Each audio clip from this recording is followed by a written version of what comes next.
Bonjour à toutes et à tous. Bienvenue donc à cette webconférence sur une thématique d'actualité qui est la cybersécurité. Donc une webconférence organisée par le Crédit Agricole Île-de-France. Alors je me présente donc Alain Levallois, donc je suis le responsable du marché des professionnels au sein du Crédit Agricole Île-de-France. Alors quand je dis professionnels, c'est professionnels, PME et agriculture.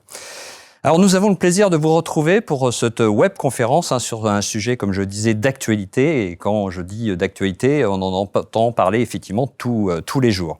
Peu importe leur taille et leur secteur d'activité, toutes les entreprises sont concernées et doivent faire face aux besoins suivants. Donc à savoir comment se protéger des risques cyber, sécuriser leur parc informatique et d'objets connectés, mais aussi effectivement s'assurer du respect de toutes les réglementations en vigueur. On le voit, en fait, c'est surtout, je dirais, donc, les professionnels, les TPE, les PME qui sont avant tout concernés. Pourquoi ? Tout simplement parce qu'ils n'ont pas forcément, pris des précautions et n'ont pas d'équipe dédiée à la sécurité. Alors, pour cela, quelques chiffres pour illustrer mes propos. Vous voyez donc que 80% des entreprises ont connu une tentative de piratage en 2016. 77% de ces attaques sont adressées aux TPE, PME. Et seulement, malheureusement, 5% de ces TPE sont couvertes contre ce risque. Alors, au-delà de ça, il faut savoir quand même que seulement 17% des entreprises attaquées jouent leur survie. C'est dire effectivement les enjeux. Alors, pour évoquer plus en détail ce sujet, donc j'ai le plaisir d'accueillir 3 spécialistes que sont mon colonel, chef de division de la sécurité numérique au sein de la gendarmerie nationale, donc mon colonel Barnabé Ouattin-Augoire. Thibaut Carré, directeur de la cybersécurité au sein de la structure Inquest, donc un cabinet de gestion et de conseil autour de la cybersécurité, donc tant en amont qu'en aval, c'est-à-dire effectivement en termes de prévention, mais aussi la gestion des risques au quotidien concernant effectivement toutes ces cyberattaques.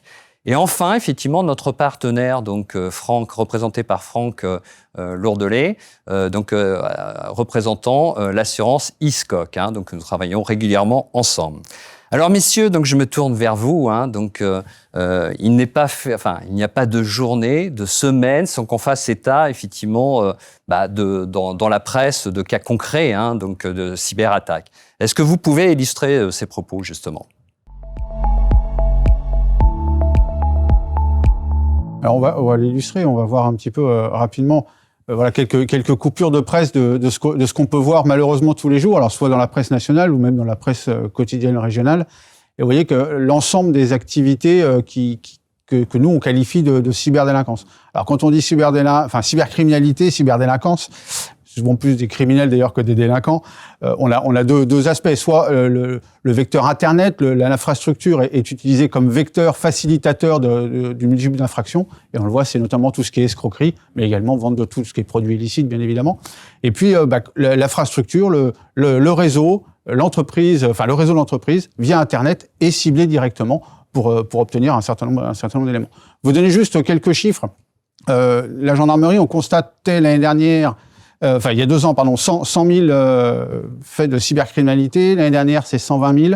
On a donc augmenté de 20%. On augmentait déjà de 20% par rapport à l'année d'avant. Les 3/4, restons quand même raisonnables, les 3/4, ça reste quand même des escroqueries, mais des escroqueries qui sont facilitées justement par ce vecteur d'Internet qui permet effectivement de développer plus facilement ces escroqueries. Alors après, ce qu'on peut voir, ce que vous disiez, c'est qu'il ne se passe pas une semaine, voire une journée sans qu'il y ait de multiples cas. Ce qui est important de retenir, c'est que aujourd'hui, les cybercriminels, ils s'attaquent pas forcément à une entreprise particulière de par son nom. Il va chercher une opportunité technique, une facilité d'intrusion dans un système, comme le disait mon colonel, par Internet. En fait, après, il va savoir qui a été sa cible, mais il va pas chercher un domaine d'activité en particulier. C'est pour ça qu'aujourd'hui, on voit toute typologie d'entreprise, que ce soit par son domaine d'activité ou par sa taille, qui sont la cible de ce type de fait. Petite question qu'on nous pose souvent. Aujourd'hui, est-ce qu'il y a plus de chances d'être attaqué lorsqu'on est en zone rurale ou en zone urbaine ? Ça peut paraître un petit peu... Mais ce sont les vraies questions que les gens se posent aujourd'hui. Alors je pense que personnellement, à mon avis, il n'y a pas de distinction entre les deux. c'est Internet qui fait tout ça, en fait. Donc, la connexion. Le lien qui est Internet, il est exactement le même et il est aussi facile pour un pirate, peu importe où ça se trouve. Après, ce qui est important, c'est plutôt les pays, parce qu'on voit qu'il y a effectivement, sans forcément les citer, certains pays qui sont plus actifs que d'autres.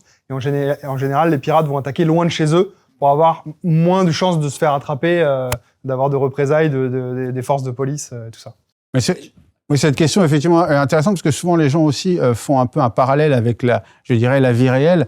Et on voit dans la vie réelle, quand on voit que ses voisins, les entreprises voisines ont été cambriolées, on se dit, voilà, j'ai peut-être un risque. Là, peut-être que personne n'a été attaqué. Peut-être que l'attaque a eu lieu la veille en Australie. Et on sera peut-être victime de la même attaque le lendemain. Donc, Et justement, l'actualité actuelle, je pense au conflit en Ukraine, n'a-t-il pas renforcé en fait ces risques ?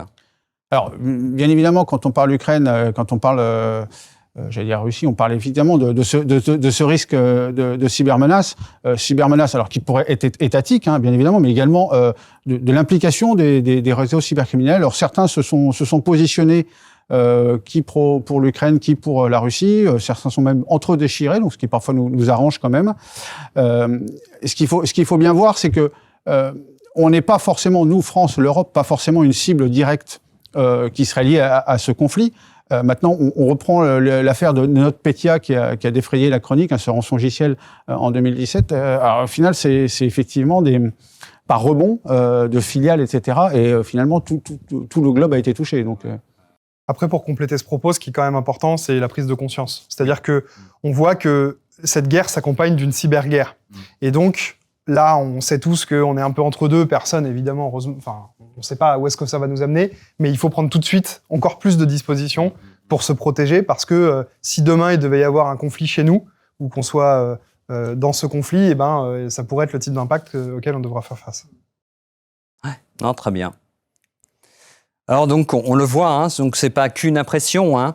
Cybercriminalité donc est un véritable fléau, mais au-delà effectivement de ces mots, cybercriminalité, cyberattaque, de quoi parle-t-on vraiment ?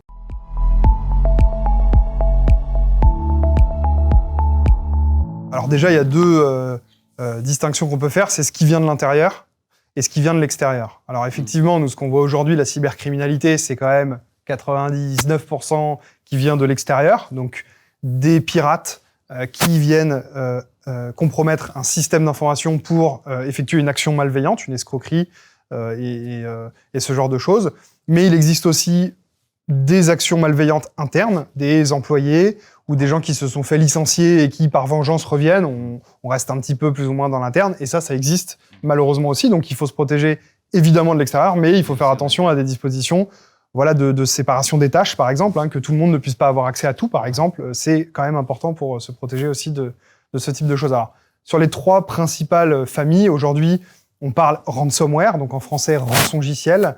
On est sur une typologie d'incident qui va avoir pour objectif, pour le pirate, de rentrer dans le système d'information. Donc, il va trouver une vulnérabilité, il va rentrer dans le système et il va chercher les données et il va bloquer ces données par un mécanisme qu'on appelle chiffrement de la donnée, et il va les bloquer, et il va demander en échange de la clé pour débloquer les données, une rançon.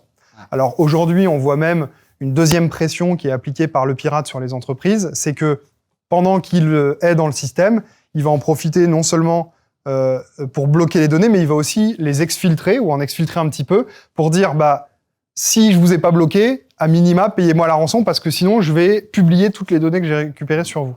Et donc, ça, c'est effectivement une attaque qui a, entre guillemets, très bien marché, et qui marche encore malheureusement très bien. Pourquoi ? Parce qu'elle rapporte beaucoup d'argent, et les cybercriminels, leur objectif, c'est le profit financier. Donc ça fonctionne très bien. Ouais, justement, en fait, c'est une question qui nous est souvent posée. Donc, doit-on payer ces rançons ? Alors, c'est vrai que c'est souvent la question qui est posée. Deux éléments. Il n'est pas interdit de payer la rançon. Ça, c'est un premier élément. Naturellement, l'État va vous dire ne payez pas la rançon. Il faut voir que vous avez souvent des entreprises où on leur demande une rançon qui correspond à 1, quand par jour, elles vont peut-être perdre 5 ou 10. Donc ça peut être tentant. des précautions quand même. À mon avis, il ne faut jamais payer la rançon seul, se faire aider. Alors, je veux dire, c'est une négociation, hein, c'est une négociation de rançon. Nous, la gendarmerie, ça nous arrive régulièrement de mettre en place des négociateurs. On vient tout de suite vous voir, en somme. Alors ça, c'est la règle de base. Venez porter plainte. Déjà nous prévenir. La plainte peut venir un petit peu après. Le problème de payer la rançon, c'est que la première chose, c'est qu'on sait jamais déjà. Déjà, on finance le crime. Ça, faut bien le voir. On sait jamais si on a bien celui qui a mis le rançongiciel en place en face. Ça existe des cas où en fait c'est un petit malin qui a vu quelque chose et qui en profite. On sait jamais si en monnaie payant on va avoir bien un système de déchiffrement de nos données. On sait jamais si le système de déchiffrement de données va marcher ou s'il va pas réinstaller une nouvelle vulnérabilité. Enfin, vous voyez, c'est tout un système. J'ajoute à ça que, d'un point de vue assurantiel, l'objectif, c'est comme vous l'avez dit, c'est de trouver d'abord une solution technologique avec nos partenaires, avec aussi les services internes de la structure. C'est un travail en commun qui permet de résoudre ce problème sans se faire identifier. C'est vraiment la dernière brique qui peut, à ce moment-là, être prise en compte, mais c'est vraiment Et ce qui est important, c'est qu'il existe vraiment des solutions pour récupérer des données sans forcément payer la rançon. Alors déjà, avoir des sauvegardes, mais même mettons ça de côté. Et il y a aussi une idée reçue qui est importante de casser, c'est que payer la rançon, ça ne fait pas gagner du temps. Parce que souvent, on arrive après coup malheureusement, et certains chefs d'entreprise nous disent « j'ai payé la rançon parce que je voulais aller vite ». Mais en fait, on est quand même obligé de faire des actions de sécurisation. Ouais. Parce que le système, il n'était pas dans un bon état, que je paye la rançon ou pas, ou que je restaure mes données de base d'une sauvegarde, le système, il est toujours en mauvais état. Donc, il y a bien des actions de sécurité à faire, et ça change pas. Donc ça, c'est vraiment une idée reçue à casser. Ça, c'est important. Et alors, peut-être deux petits chiffres, peut-être pas pour faire peur, mais pour donner un peu l'état des lieux. En 2020, la majorité des cibles, c'était les établissements de santé et les collectivités territoriales. Oui. L'année dernière, là, les derniers chiffres de l'ANSSI sont tombés. On est sur 52%, c'est des TPE-PME qui sont victimes de rançongiciel. Alors 52%, il y a à peu près, alors c'est une estimation, une attaque par rançongiciel toutes les 11 secondes dans le monde. Et la moyenne en France, de ce que nous on constate, quand on a l'info, c'est à peu près 6 000 € pour le montant de la rançon. Donc quand je disais c'est un véritable fléau, c'est vraiment le cas. C'est un véritable fléau. Et ça se voit. Alors la deuxième grande famille, c'est le phishing. Alors ça, tout le monde connaît. Et d'ailleurs, j'ai mis un petit exemple là sur l'image que vous voyez, qui est plutôt quelque chose qu'on est susceptible de recevoir à titre personnel, plus que dans une entreprise. Mais ça, des exemples, il y en a, tout le monde en a. Tout le monde en a beaucoup. L'assurance maladie, mais il y en a tellement que c'est dur d'en lister. Les impôts, les banques, etc. La gendarmerie, oui, y compris la gendarmerie. Il y a tout. Vrai. Alors, ça peut prendre plusieurs formes, mais globalement, ce qui est important de comprendre, c'est que l'objectif du phishing, c'est de vous inviter par la lecture de ce mail à cliquer sur ce lien. Et une fois que vous aurez cliqué, on va vous demander des informations. Ces informations, c'est un pirate qui va les récupérer, et c'est évidemment pas, là, en l'occurrence, l'assurance maladie, la banque ou la gendarmerie. En général, un pirate, il va vous demander quoi ? Il y a deux informations principales qu'on va vous demander, c'est des données de carte bancaire. Donc, on va vous dire, par exemple, les impôts, on vous doit 100 €, donnez-nous vos infos de carte bancaire, on vous les rembourse. Voilà, vous donnez vos infos de carte bancaire, le pirate les récupère, ok ? Et la deuxième, c'est les mots de passe. Donc, on va vous demander, par exemple, dans une entreprise, on utilise des services d'un grand éditeur, Microsoft, par exemple, et on va vous dire, voilà, rentrez votre compte Microsoft et vous allez donner votre adresse mail d'entreprise et votre mot de passe. Et là, le pirate va récupérer ça et derrière, il va pouvoir essayer de se connecter à vos systèmes, etc. Ça, c'est aussi un fléau, mais disons que ça n'a pas un impact direct parce qu'en fait, ce sont des données qui vont être massivement récupérées par les pirates et soit réutilisées directement, soit revendues pour être réutilisées par d'autres groupes cybercriminels. Et ça peut être d'ailleurs une des sources qu'on constate souvent d'un ransomware. C'est-à-dire qu'un ransomware, il faut bien une porte d'entrée. Et la porte d'entrée, ça peut très bien être un pirate qui a récupéré un mot de passe, qui est rentré dans le système. Voilà. Donc le phishing, et en plus, techniquement, c'est envoyer un mail. Donc, il faut absolument pas avoir un niveau en informatique pour pouvoir faire ça. C'est le b.a.-ba, en quelques minutes sur Internet, on arrive à faire ça. Donc, il y a des impacts qui sont très importants. Il y a énormément de données, pareil, tous les jours qui circulent sur les réseaux et qui sont également un vrai fléau parce que beaucoup de fuites de données et puis c'est compliqué à maîtriser. Alors, ce qui est intéressant derrière, c'est qu'en fait, ça joue un petit peu sur les émotions.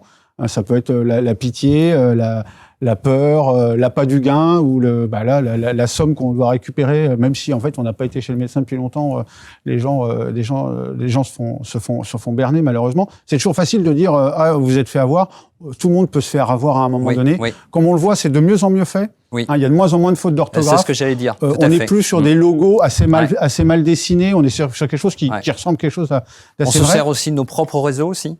Enfin, des contacts de contacts. Alors, ça peut être, une boîte mail d'un de vos contacts a été piratée, et puis on rebalance. Bon, alors, effectivement, là, par exemple, dans ce cas-là, quand on voit bien, c'est pas du tout l'adresse mail qui peut être cohérente avec l'assurance maladie. L'assurance maladie, c'est un phénomène assez intéressant. Pendant très longtemps, je pense que vous l'avez vu, c'était souvent les opérateurs téléphoniques ou les banques.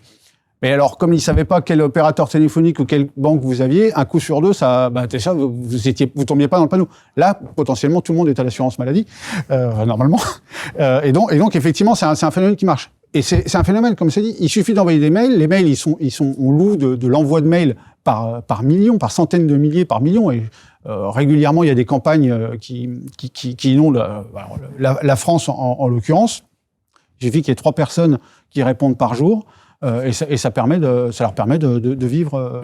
C'est sur la masse, en fait. Il n'y a plus de porte-à-porte, c'est vraiment de l'envoi de mail. Un des premiers aspects de la prévention aussi, c'est d'avoir ce réflexe, concrètement, de positionner sa souris sur l'adresse. Dès que vous avez une adresse qui est légèrement compliquée comme celle-ci, bien sûr, concrètement, on identifie tout de suite que la personne qui vous envoie le message, c'est un hacker, et on passe à autre chose. Première chose. Et moi, j'avais une question, c'est est-ce que, en fait, l'acte de phishing, c'est la première étape, c'est la porte d'entrée pour une fraude ou pour une cyberattaque? C'est une des portes d'entrée, c'est une des principales. Ouais. Donc ça veut dire que en interne, la prévention est très importante vis-à-vis de l'entreprise, du chef d'entreprise, des salariés et toutes les personnes qui gravitent autour, qui interviennent, pour dire attention, ne faites pas entrer. Ne cliquez pas sur des éléments dont vous n'êtes pas sûr, dont vous ne voulez pas vérifier la véracité. Alors tout à fait, d'autant que l'attaque, alors si c'est pas pour une escroquerie, mais si c'est pour une attaque, le fait d'avoir cliqué sur un lien peut sembler avoir aucune conséquence pendant des mois, mais l'attaque est en cours. L'exfiltration des données est en cours, l'exploration de l'ensemble de notre comptabilité, de notre fichier client, etc. est en cours, et on s'en rend pas compte sur le moment. Non, tout à fait.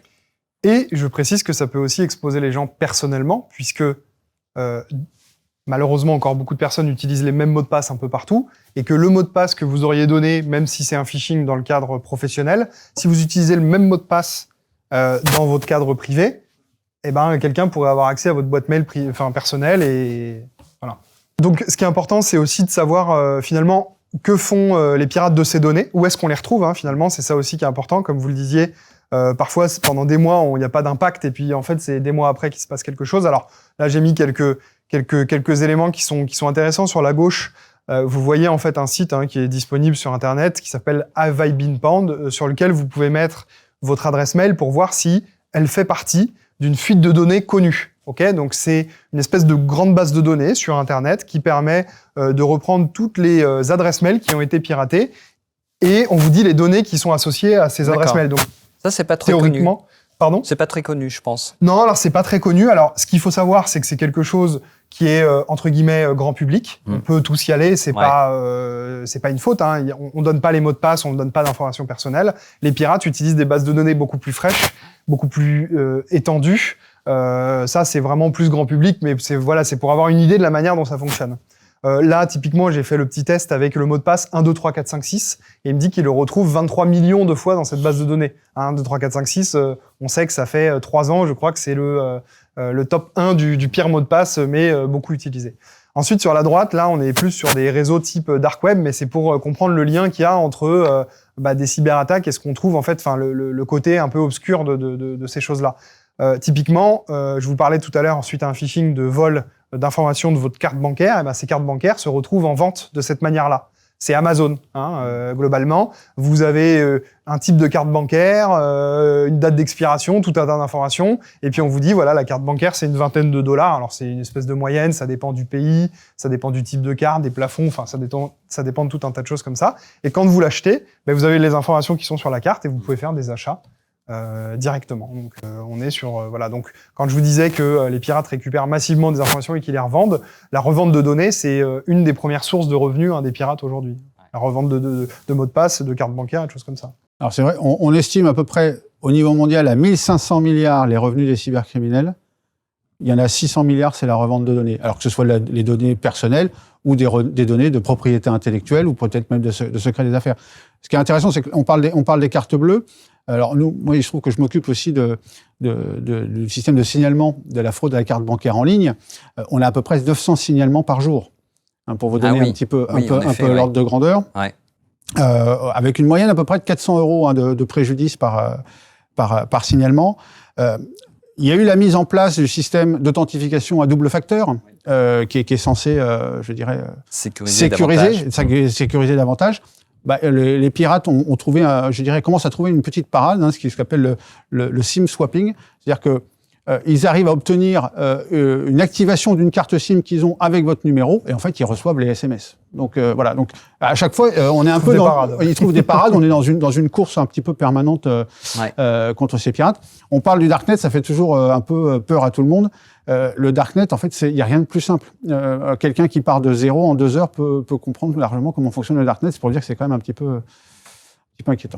Et j'ai rajouté aussi une petite copie d'écran là. C'est aussi pour montrer la facilité finalement. Quand on arrive sur le darknet, on a accès à tout un tas de choses. Alors pardon, et en fait, on voit qu'on peut acheter les services de cybercriminels. Sur ce qui est en bas à droite, en fait, vous louez les services d'un pirate qui va pirater à votre place. Et donc ça, c'est ce qu'on appelle le ransomware as a service notamment. Alors c'est pas que le ransomware, c'est toutes les typologies d'attaques. Mais sur le ransomware, ça a extrêmement bien marché ces dernières années parce que finalement, c'est des gens qui louent leurs services. Ouais. Et puis vous et moi, sans aucune connaissance technique, vous pouvez louer ces services et mener à bien une attaque. On rappellera quand même que c'est pas une très bonne idée. Voilà. Le dernier exemple en date, c'est un chef d'entreprise qui était un peu en liquidation, en difficulté, suite au contexte Covid, et qui a eu l'idée d'aller appeler un hacker pour récupérer de l'argent contre service. Et donc il s'est fait prendre. Donc voilà, c'est la gendarmerie veille au grain et les assureurs aussi, de toute façon. Voilà. Alors, en dernière typologie, on parle de fraude. Des fraudes, il en existe plein. J'ai parlé tout à l'heure de fraude interne versus fraude externe. Voilà. La fraude interne, pour donner un exemple, c'est pas celle qui est écrite ici. La fraude interne, il y a un exemple très classique, c'est le comptable qui achète des stylos. Donc, il s'est créé finalement un compte fournisseur qui lui vend des stylos, sauf que le RIB du compte fournisseur, c'est lui. Il achète des stylos, évidemment, il n'en achète pas, hein, et il se verse l'argent. Voilà. Donc, dans le livre comptable, on va dire, on voit qu'il y a effectivement plein de stylos, de fournitures, etc., qui sont achetés. Donc, on se dit, c'est normal dans le cadre de la vie d'une entreprise, sauf qu'en fait, l'argent va sur son compte. Donc ça, c'est plutôt la fraude interne. Je parlais tout à l'heure de séparation des tâches. Ça, c'est important de le mettre en place pour se protéger des fraudes internes. Évidemment, ce qu'on voit le plus souvent, et ça également tous les jours, ce sont plutôt des fraudes externes. Là, il y a un exemple qu'on appelle, nous, la fraude horrible. Alors, c'est une sorte de fraude au faux virement. Il y en a tout un tas de sortes. Les pirates sont très créatifs là-dessus. L'exemple qui est démontré ici, c'est quoi ? Il y a eu un phishing, donc il y a eu une récupération d'un mot de passe. Le pirate en a profité pour se connecter sur la boîte mail de la personne de qui il avait récupéré le mot de passe. Évidemment, il fait un petit peu de ciblage. Hein. Il va choisir, par exemple, un professionnel qui a l'habitude d'échanger des coordonnées bancaires avec ses clients. Ça, malheureusement, on le voit souvent. Ouais. On le voit souvent. Donc, des gens qui travaillent beaucoup, par exemple, en B2C, mais c'est pas que. Hein. C'est un exemple. Et puis, il va attendre qu'une opération bancaire se discute par mail. Donc, voilà, ce sera tant, etc. Voilà le RIB. On l'envoie par mail. Hein. Ça, c'est le classique. Et puis, lui, ce qu'il a fait, le pirate, c'est qu'entre deux, il a usurpé l'identité en achetant ce qu'on appelle un nom de domaine, hein, une boîte mail qui ressemble, mais où il y a une lettre de différence ou de caractère inversé. Enfin, en général, on le voit pas trop. Il a créé exactement la même adresse. Hein, donc, par exemple, Thibaut.carré, sauf que il y a 2 lettres inversées ou une lettre qui change. Et il envoie un mail. Puisqu'il a bien vu le mail qui est parti avec le RIB, il renvoie le mail en disant « Ah, au fait, non, je me suis trompé de RIB. Finalement, c'est celui-là. » Et ça passe très souvent. Ça passe la majorité du temps. Et donc, c'est une action légitime de la part des gens de la personne qui a l'argent, qui fait l'opération. C'est lui qui dit oui, je veux bien verser sur ce RIB. Donc ça paraît complètement légitime, notamment aux yeux de la banque, qui dit ok, il n'y a pas de souci, ça a été validé par le client. En toute autonomie, tout à fait. Voilà. Et en général, on regarde pas tout de suite le compte bancaire en se disant il a fait le virement, je regarde si c'est bien en cours. On attend quelques jours. Et les quelques jours, vous le savez mieux que moi, c'est précisément le temps nécessaire pour que les fonds soient quasiment définitivement perdus. Bon, ça c'est un cas, il y en a tout un tas d'autres, mais voilà. Alors, c'est vrai que c'est un phénomène qui est en pleine expansion. Alors, ça arrive beaucoup vis-à-vis des entreprises, mais vis-à-vis aussi de services. Le notaire aussi, vous doutez bien que ça c'est plus intéressant que des échanges entre particuliers. C'est des pirates, comme on l'a dit, qui ont piraté une boîte mail. Et puis, il suffit de regarder. Si on est qu'en échange intrafamiliaux ou entre amis, ça n'intéresse pas beaucoup. Si on commence à voir un notaire.fr, à la fin, ça devient tout de suite très intéressant. Et l'opération, entre guillemets, est assez facile, d'autant plus qu'en fait, on ne vérifie jamais le RIB. Alors, ils sont quand même assez intelligents. Ils vont vous mettre quand même un RIB avec une clé qui commence comme une clé française.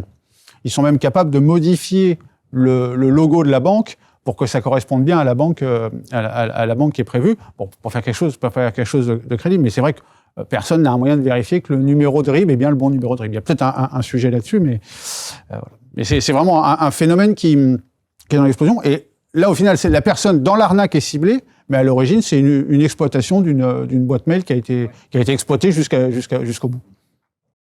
Alors j'anticipe aussi une question sur la récupération des fonds, parce que c'est quand même un vrai sujet.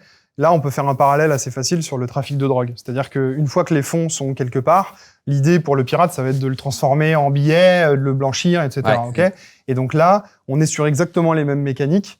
Typiquement, il y a le système de mule. Je fais passer de la drogue, il y a 100 personnes qui passent, mais la police va en attraper un, et puis les autres, ils vont passer. De la même manière, quand on veut récupérer de l'argent, on donne des capacités bancaires à des personnes, on leur dit allez tirer 500 €, et puis vous en gardez 50. Alors évidemment, les gens qui font ça vont plutôt être dans des pays un petit peu qui n'ont pas trop d'argent, etc. Donc on voit bien cette mécanique qui se joue assez facilement dans ce type de pays. Mais ce qui est important de savoir aussi, c'est que les comptes, parce qu'il faut quand même un compte bancaire pour faire ça, les comptes bancaires qui sont utilisés pour faire ça, la plupart du temps, sont des identités réelles mais usurpées. Ouais. C'est-à-dire que en ayant accès à la boîte mail d'un particulier qui effectivement par ses échanges m'intéresse pas trop, en revanche, ce qui m'intéresse, c'est son identité. Et là, on a tout sur une boîte mail personnelle, parce que vous avez fait un achat immobilier, que vous avez envoyé la totale de vos documents administratifs, et vous créez un compte en banque très facilement avec ça. Et donc, vous créez un compte au nom de cette personne, et vous faites transiter l'argent là-dessus. Alors, la plupart du temps, les assurés nous demandent si, lorsqu'il y a un virement, un acte frauduleux, si c'est la banque qui va les accompagner et rembourser cette somme-là. On ne peut que leur rappeler que la banque met en place tout un tas de systèmes de prévention, des montants maximums qui peuvent être transférés. Ils vont les prévenir, mais la banque, contrôle, n'a pas vocation tout de même à rembourser tous les virements de fraude, puisque c'est pas la banque qui a été fraudée, etc. Donc c'est vraiment le compte. D'autant qu'en fait la personne a utilisé vos codes, donc là c'est vrai que c'est imparable. Donc c'est pour ça que transférer les risques auprès d'un assureur ou d'avoir des actes de prévention sont très importants pour pas se retrouver malheureusement dans cette situation. Là, il y a un abus de confiance, mais l'émetteur du virement fait un virement qui pour la banque est un virement légitime. Oui, bien sûr.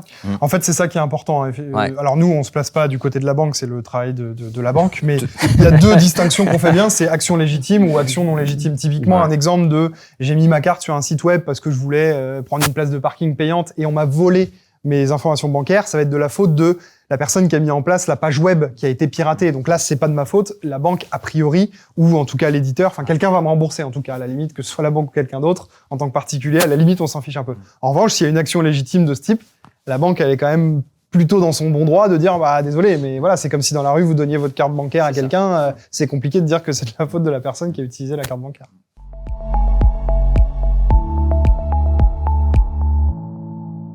Alors on le voit, effectivement, les formes de cyberattaques sont très nombreuses et lourdes de conséquences. Vous avez déjà commencé donc, à aborder le sujet. Donc peut-être on peut aller un petit peu plus en détail sur les différentes conséquences. Donc je ne sais pas, c'est Franck. Oui, alors très rapidement, les entreprises se constituent un patrimoine. Et ce patrimoine, il est constitué de projets, de droits. C'est de l'argent qui a été investi, qui leur permettent de constituer justement un capital. Et ce capital, il faut qu'elles le protègent. Alors, il y a différentes manières de justement distinguer sur des données personnelles et données confidentielles de l'entreprise.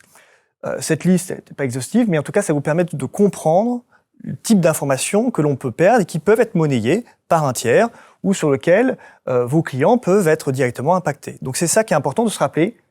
Ça, c'est le patrimoine de l'entreprise et c'est ça qu'on essaye de sécuriser et de pérenniser parce que pour un architecte, si demain il perd tous ses projets pour les 3 prochaines années, concrètement, ça va être difficile pour lui de travailler. Vous êtes dans la profession médicale, vous avez perdu toutes les données bancaires ou je ne sais quoi qui peuvent être exploitées par la suite.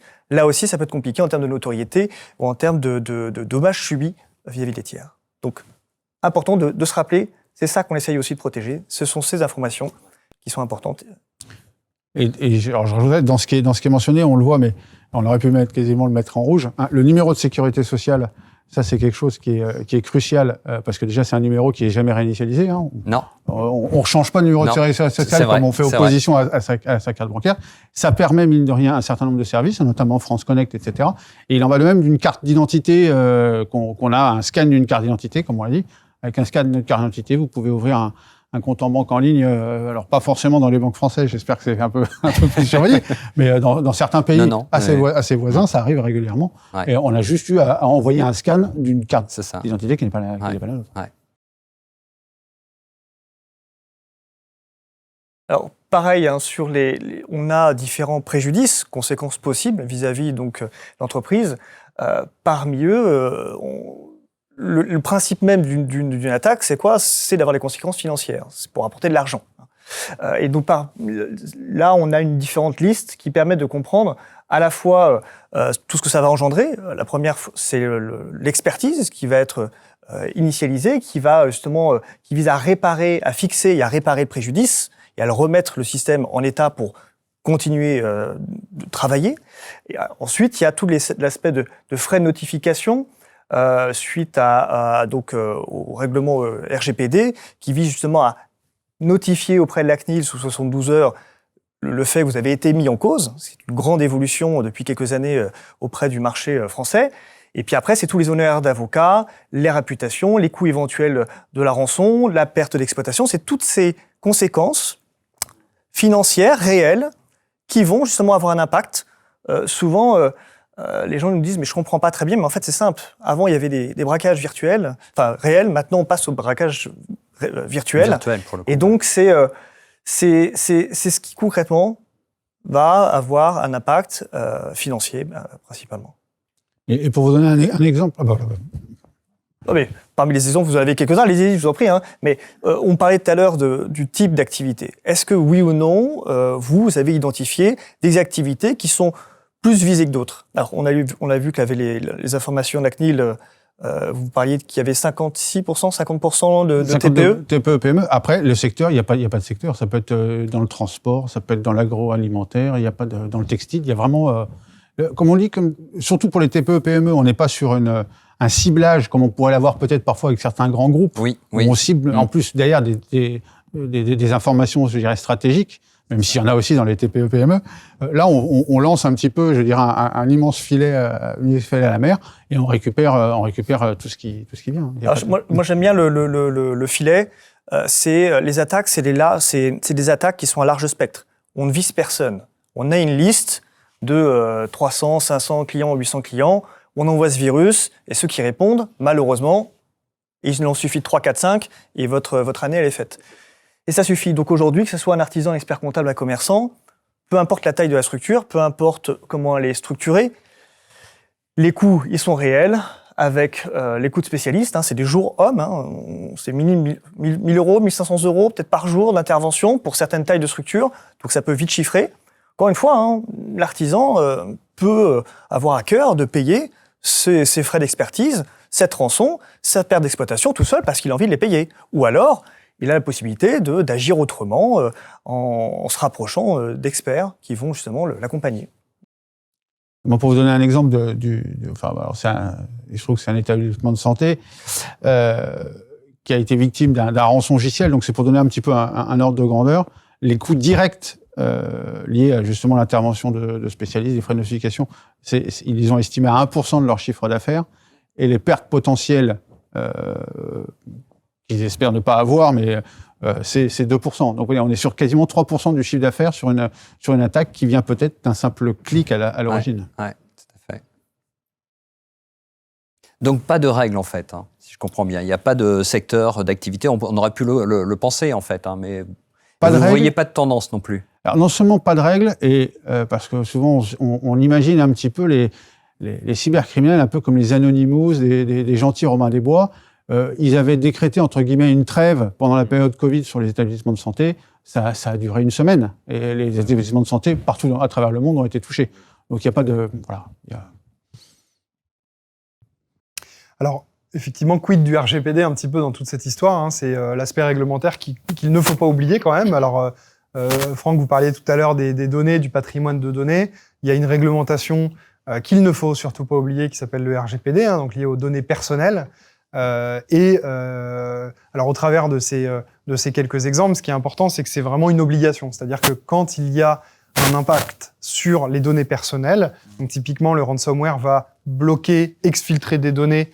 Alors, il y a un peu de tout dedans, hein, mais il y a souvent quand même des données personnelles. Je rappelle, données personnelles, c'est ce qui permet d'identifier une personne. Ça peut être des données RH, de collaborateurs internes, ou des données de clients.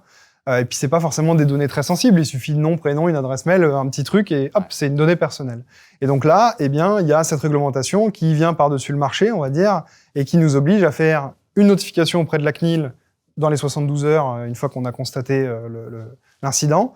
Et puis, s'il y a vraiment un impact sur la donnée personnelle de personnes, eh bien, il faut faire une notification à ces personnes-là, sous 30 jours, pour leur dire, voilà, telle et telle donnée a été volée, corrompue, etc. Et puis leur donner un petit peu des guidelines sur ce qu'il faut faire. Une question d'un entrepreneur qui nous demandait, mais comment je fais si il y a une compromission de mes données, donc je n'ai pas accès aux données de mes clients? Comment je fais pour les prévenir? Ah bah ça, il faut mettre en place. C'est justement aussi tout l'enjeu du RGPD, c'est que le RGPD, c'est pas juste de dire si vous arrive quelque chose, il faut notifier. C'est tout l'aspect préparation qu'il y a à faire avant. Et ça, je pense qu'il y a pas mal d'entreprises qui, depuis sa mise en place, ont bien travaillé là-dessus, je l'espère. Il y en a encore qui sont un petit peu... C'est peut-être vrai dans les grands groupes, dans les plus petites structures, c'est peut-être encore... Oui, après, c'est proportionnel au nombre de données que l'on traite. Hein. C'est-à-dire qu'il ne faut pas non plus voir le RGPD parce que c'est un aspect juridique et que il faut être juriste pour le... Quand on regarde un petit peu, oui, il y a beaucoup de choses à lire, mais voilà, c'est quelques documentations à mettre en place, justement, avoir ces quelques contacts, avoir ce qu'on appelle un registre, c'est-à-dire savoir où est-ce que je récupère des données, comment je les traite, qu'est-ce que j'en fais, est-ce que je les supprime. Ça, c'est des règles de bon sens, en fait. Je donne un exemple, j'ai rien contre les agents immobiliers, mais les agents immobiliers récupèrent beaucoup de données personnelles de particuliers parce qu'on envoie des dossiers de location, etc. Est-ce qu'on s'assure que le mail, et ils en ont beaucoup, est-ce qu'ils les suppriment? Est-ce qu'ils le stockent quelque part, etc. J'en suis pas fondamentalement convaincu. Mais ça, en tant que particulier, ça nous semble quand même évident de dire, on envoie quand même des choses qui pourraient avoir un impact très fort sur nous. Et vous y faites pas attention. Alors évidemment, j'ai pris les agents immobiliers, mais on peut revenir sur Facebook et tous les réseaux sociaux, etc., où c'est évidemment entre guillemets encore pire, même si je hiérarchise pas ce type de choses. Mais voilà, en tant que particulier, on se dit c'est normal, vous devez faire ça. Donc c'est une obligation, mais qui paraît quand même logique, qui fait du sens. Juste pour les grandes structures, ces grosses structures mettent en place des plans de continuité avec différents scénarios. Ils mettent en place des task force qui vont vraiment préparer une mise en cause, une attaque et toutes les étapes à respecter. Une petite structure, vous êtes seul ou deux ou trois, c'est de la gestion, c'est du pragmatisme, c'est du bon sens, c'est la sauvegarde externe, c'est mettre en place tous les systèmes et maximiser ses chances de pouvoir récupérer ces données, pouvoir communiquer, pouvoir continuer à travailler. Voilà. Mais c'est sûr qu'entre les deux, il y a un gap, mais je pense que c'est possible. Enfin, il y a une sensibilisation en tout cas. Oui, tout à fait, ouais. De plus en plus forte. Et d'autant que quand on parle entre guillemets de violation au RGPD, c'est-à-dire que les données ont été potentiellement sorties de là où elles devaient être, du traitement qu'elles devaient utiliser, donc souvent pris par un pirate. Ça peut être aussi qu'on n'a même plus accès à ces données parce qu'on est victime donc d'un rançon logiciel où là on n'a accès à rien. Et c'est là qu'effectivement ça vaut le coup de se préparer un petit peu en amont. On n'a plus accès à ces données-là, c'est une chose. On n'a plus accès à ces données de facturation. On n'a plus accès à son annuaire. On n'a plus accès au numéro de téléphone. Et parfois, on n'a même plus accès au téléphone, puisque le téléphone, souvent, est maintenant la téléphonie numérique. Donc, il faut avoir un petit peu envisager le pire. J'allais dire, il ne faut pas avoir un équivalent papier de tout. Mais il faut revenir au papier. Je pense que c'est la meilleure des choses. Être capable de se dire, voilà, je sais, je garde quelques éléments papier, ne serait-ce que savoir qui prévenir. Enfin, enfin, ce que vous dites, c'est très intéressant, mon colonel, parce que typiquement, enfin, ça s'appelle de la préparation à la gestion de crise. Typiquement, il y a quelque chose, et quand ça nous arrive en tant que chef d'entreprise, on s'en rend compte, et là, c'est compliqué. C'est vous avez une cyberattaque, vous dites, ok, on va pas travailler, enfin, ça va être compliqué pendant 1 semaine, 2 semaines. Comment vous faites pour prévenir vos employés? Vous n'avez pas leur numéro de téléphone. Moi, j'ai déjà vu des clients qui se disaient, la seule solution, c'est le lundi matin, ils mettent quelqu'un en bas du bâtiment avec un petit papier, non, rentrez chez vous, rentrez chez vous, rentrez chez vous. Donc, ça se prépare, en fait, tout ça. On peut pas dire tout ça. Et, évidemment, c'est des choses en amont à faire, mais ça, c'est le b.a.-ba. C'est-à-dire qu'aujourd'hui, faire de la sécurité, c'est aussi, malheureusement, se préparer à si un jour il se passe quelque chose. On peut pas juste se dire, je vais mettre des remparts autour de moi, il se passera jamais rien. Il faut se dire, si un jour ça m'arrive, parce que c'est quand même malheureusement une forte probabilité, qu'est-ce que je fais? Comment je le fais? Dans un contexte où tout est numérisé.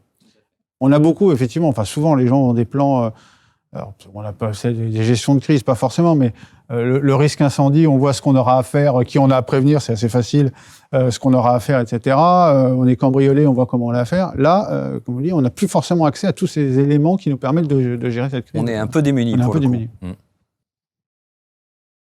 Justement, bonne transition. Donc, vous disiez comment s'y préparer.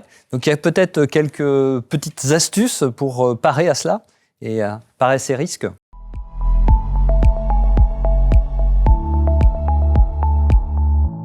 Des astuces, en fait, c'est même pas des astuces, c'est des mesures à prendre. Des bonnes pratiques. Des mesures de bonnes pratiques. Alors, on les voit sur cet écran. Il y en a un certain nombre de listés. Alors souvent, quand on parle de cybersécurité, les gens ont peur. On se dit, on va parler tout de suite technique, ça va être compliqué, je n'y comprends rien, donc je veux même pas m'investir dedans. Alors, en fait, il y a beaucoup d'éléments de prévention un petit peu en amont, de bonnes pratiques, qui relèvent, je dirais, essentiellement de l'aspect comportemental. Alors, on voit quelques exemples qui sont mentionnés, bien évidemment, le mot de passe. Alors, le mot de passe, moi, souvent, j'ai l'habitude de dire, voilà, c'est un trousseau de clés. Mais il y a bien plusieurs clés. Donc, on est bien censé avoir plusieurs mots de passe. Je n'ai pas une clé qui ouvre ma voiture, ma maison et mon bureau.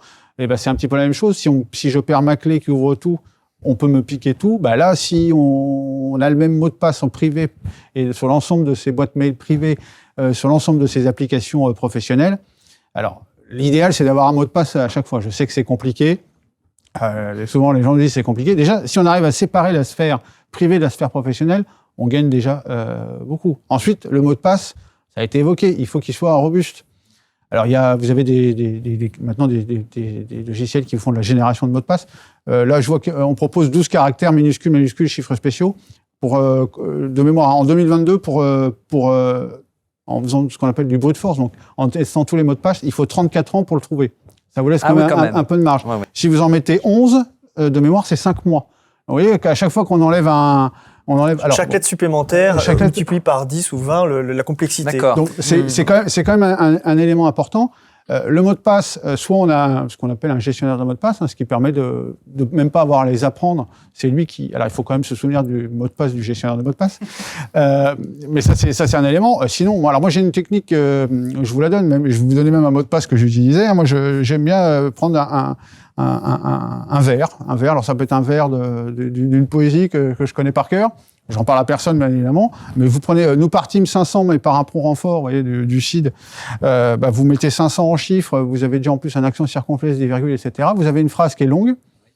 Si vous la dites à personne et que personne ne sait que vous utilisez cette phrase-là, je peux vous dire qu'avant de la casser, il y a du temps qui peut se passer. Alors, d'autres éléments sont donnés. Alors, les clés USB, ça c'est, je dirais que c'est souvent une évidence. On peut avoir souvent un réseau entre guillemets qui est assez bien protégé par un pare-feu, des bonnes mesures de protection. Sauf que la clé USB, on passe même pas par réseau, on y arrive. Quand on échange les clés USB entre le monde privé et le monde public, le monde professionnel et le monde privé, on ne sait pas trop, je veux dire, ce que ça peut faire. Moi, j'ai souvent tendance à dire, voilà, une clé USB, considérez que c'est une brosse à dents. vous savez pas qui l'a utilisée avant, vous savez pas si elle est neuve ou pas. Dans le doute, est-ce que vous utilisez la brosse à dents? En général, les gens me disent non. Bah, c'est un petit peu pareil pour la clé USB. On prend des précautions. Et vous avez un certain nombre. Voilà. Alors n'hésitez pas à aller donc sur les sites cybermalveillance.gouv.fr ou ceux de l'ANSSI et même ceux de la CNIL quand on parle un peu plus du RGPD. Vous avez vraiment des conseils de bonnes pratiques. Bien évidemment, tout mettre à jour. Alors souvent les gens ne veulent pas mettre les mises à jour automatiques, autant en profiter. Les mises à jour, elles sont là pour combler les failles qui sont découvertes et bien évidemment les sauvegardes.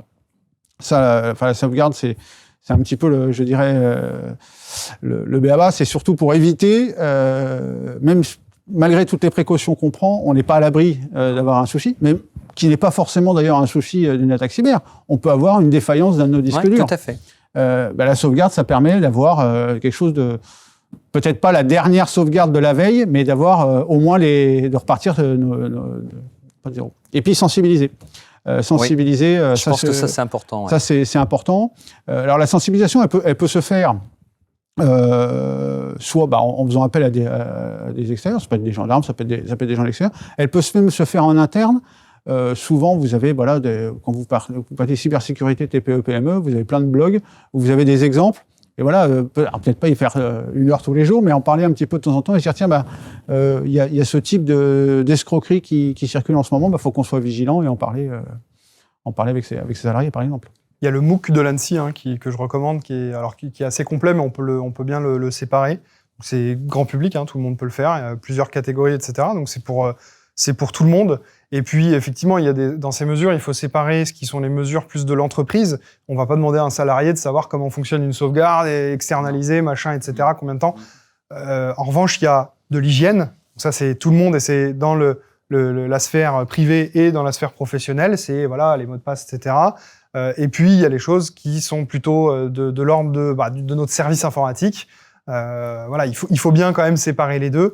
Et comme vous le disiez, mon colonel, il ne faut pas voir toutes les mesures comme des choses très techniques, très pointues.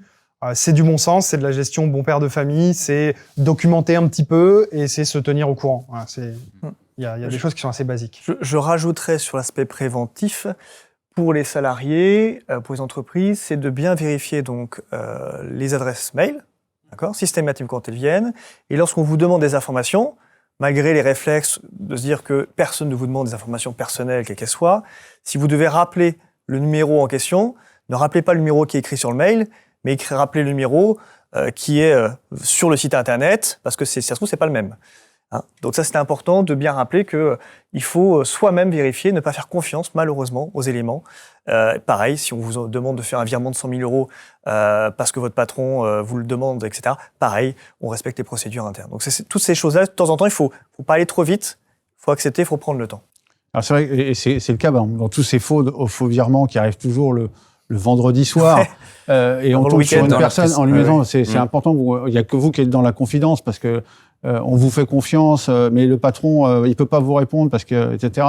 Et là, en fait, on pousse les gens, les gens sous pression.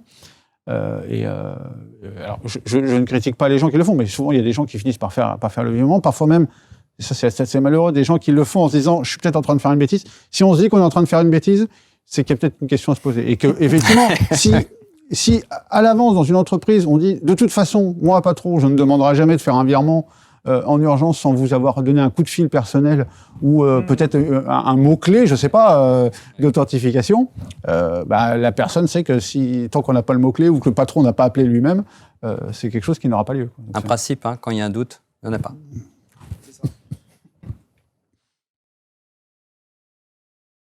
Alors merci mon colonel pour toutes ces précisions. Donc c'était bien de les rappeler parce que c'est vrai que même si on en parle régulièrement, si on entend parler, donc c'était bien quand même de zoomer sur, je dirais donc ces différentes bonnes pratiques. Alors là, du coup, je vais m'arrêter sur le volet plutôt assurantiel pour le coup. Donc Franck, donc vous êtes le représentant, je dirais donc d'ISCOC, notre partenaire en matière d'assurance cyber. Vous pouvez peut-être, je dirais donc étayer un peu vos services.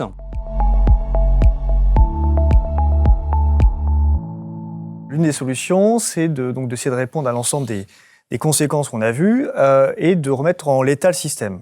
Pour ce faire, il y a 5 piliers, d'accord ? Le premier, c'est l'assistance, qu'on va voir juste après. Puis ensuite, il y a différents garanties que l'on met en place. La première, on l'a vu tout à l'heure, c'est la cyberextorsion, c'est la capacité d'accompagner ceux et celles qui font face à une demande de rançon, pour les accompagner, pour parler de négociation, mais en relation les personnes, et on essaie de trouver la bonne solution pour libérer le système. Bien sûr, tant qu'aujourd'hui on n'a pas d'informations contraires de la part de l'État, on peut être amené donc à payer la rançon, mais c'est la dernière étape que l'on fera. Ensuite, la perte d'exploitation, c'est l'une des principales conséquences, c'est l'arrêt de l'activité, que ce soit sur un modèle industriel ou peu importe. Et donc cet arrêt d'activité peut être plus ou moins long selon l'intensité, bien sûr. Et cette intensité, elle peut avoir, au bout de 3 jours, 1 semaine, 2 mois, peu importe, un léger impact sur la perte d'exploitation qui n'est pas prise en charge par la responsabilité civile professionnelle du chef d'entreprise. Donc s'il n'a pas d'assurance pour s'assurer contre le cyber, sa RC Pro ne pourra pas bien sûr le prendre en charge. Donc la perte d'exploitation, à ce moment-là, elle est prise en charge à hauteur du montant qui a été calculé. Les dommages subis par l'assuré, bien sûr, on subit des dommages, mais ce soit les frais d'avocat, les frais de notification, les frais divers et variés, et puis enfin les dommages causés aux tiers. Souvent, on minimise la conséquence réelle. Vous avez 100 clients qui ont tous subi un virement frauduleux aussi de 500 €. Qui est-ce qui les rembourse? C'est le chef d'entreprise. Donc c'est-à-dire que votre chef d'entreprise, il voulait rien faire, il ne voulait surtout pas être mis en cause, et du jour au lendemain, il se retrouve avec un montant fois 500 personnes à payer du jour au lendemain. Sa banque va essayer de l'accompagner, mais malheureusement, il va devoir payer sur ses données propres. Donc ça, c'est important. Donc ce choix, en fait, c'est soit il faut en prendre. L'actualité, elle est aujourd'hui forte, prégnante. Malheureusement, elle va continuer à évoluer. Sachant que, bien sûr, aujourd'hui, les hackers ont toujours, malheureusement, ils s'adaptent très rapidement. Et donc, aujourd'hui, cette conséquence, elle est vraiment financière et elle peut vraiment, faire péricliter les entreprises. Je crois qu'il y a une 50aine, 60aine d'entreprises en 2020 ou 2021 qui avaient périclité suite à des mises en cause. Ces chiffres, toujours difficiles d'avoir une exactitude, mais ça arrive. Des entreprises qui sont obligées de fermer leurs portes suite à des mises en cause ou une interruption trop longue de leur activité. Ce que je vous propose, c'est de regarder plutôt sur l'assistance. Sur l'assistance, c'est l'un des piliers, bien sûr. On parlait tout à l'heure de lorsque j'ai un incendie, je sais qui appeler. Là, concrètement, si vous avez demain, vous êtes devant un écran noir et cet écran noir vous explique que vous avez une demande de rançon, que vous avez 3 heures pour payer, par exemple. Concrètement, il faut se faire accompagner de professionnels. Et donc, la solution, c'est donc de mettre à disposition, via la société Inquest, des professionnels qui, 7 jours sur 7, 24 heures sur 24, vont pouvoir accompagner, comprendre, essayer d'identifier où est le problème, parce qu'identifier un virus dans un système informatique, c'est pas juste comme éteindre ou allumer son ordinateur, c'est pas la même chose, ça prend un peu plus de temps. Et donc, il faut fixer le problème, le résoudre, l'enlever, si possible, et donc par la suite remettre en état le système. Donc l'accompagnement est très important et c'est un des piliers de cette solution aujourd'hui qui est mise à disposition. Et donc en fait, l'assistance, le principe, c'est effectivement d'apporter un support immédiat sur tout ce que peut rencontrer un chef d'entreprise lorsqu'il fait face à ce type d'événement. Donc on peut penser qu'il y a beaucoup d'éléments plus techniques, mais Franck parlait tout à l'heure des frais d'avocat. Il peut y avoir des besoins de cabinets d'avocats sur, par exemple, on ne peut pas déclarer à l'URSSAF parce que le système est bloqué. Comment je fais un avocat peut m'aider. On a aussi on n'en a pas trop parlé là aujourd'hui, mais de la communication, en fait, parce que aujourd'hui, nous on préconise quand même de communiquer, alors pas tout dire, mais il faut quand même dire des choses. Quand c'est nos clients, ils ont confiance en nous, a priori, j'espère. Il faut leur dire quelque chose. On ne peut pas leur dire « Non, mais vous inquiétez pas, demain tout sera revenu si ça revient pas ». Il faut communiquer en expliquant ce qui se passe, en expliquant comment je vais m'organiser pour remettre tout ça en place, etc., etc. L'accompagnement, il est global, c'est-à-dire que nous, ce qu'on fait notamment sur l'assistance, c'est que on va vraiment essayer d'apporter un soutien total à ce chef d'entreprise qui, a priori, n'a pas trop l'habitude de faire face à ce type de situation. On va quand même l'intégrer dans le dispositif parce qu'il aura des décisions à prendre, des décisions peut-être stratégiques. Le paiement de la rançon, ça peut être une des décisions qu'on va pas prendre pour lui. Hein. Et donc ça, c'est important. Et puis, nous, notre rôle, c'est de mettre les bonnes personnes en face de tout ce dispositif. Typiquement, il y a une négociation de rançon parce que effectivement on est au bout et qu'il n'y a aucune autre solution, etc. Bien, on va dire, voilà, le process, il est comme ça. Nous, on préconise très fortement d'appeler, par exemple, la gendarmerie, d'avoir affaire à un négociateur dont c'est le métier, parce que c'est pas tout le monde qui peut faire une négociation, qui sait comment ça se déroule, etc., etc.